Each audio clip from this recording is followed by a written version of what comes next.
کیا جاوید احمد غامدی منکر حدیث ہیں؟ اگر ہیں تو بڑے عالم کیسے ہیں؟ بھائی مفتی تقی عثمانی صاحب بخاری مسلم کی رفع الیدین کی حدیثوں کا انکار کر کے بھی مفتی اعظم پاکستان ہے۔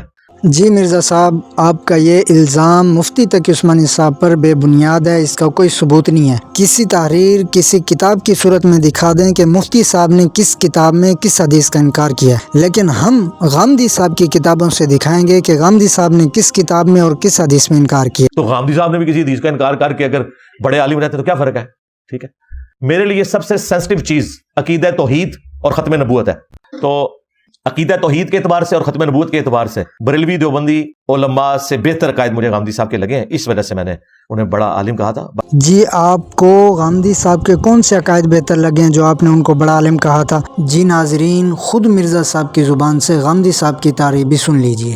حدیث سنت کے بارے میں جو غامدی صاحب فرق کرتے ہیں، بہت مضبوط دلائل دیتے ہیں، ان نکات کو دلائل سے آپ کیوں نہیں رد کرتے؟ کوئی مضبوط دلائل نہیں ہے جی، ایک اصول کے اوپر کھڑے نہیں ہوتے ہیں نا وہ۔ ایک طرف سنت اور عملی تواتر کی بات کرتے ہیں، جب رفع الیدین کی باری آتی ہے تو کھوتی مر جاتی ہے۔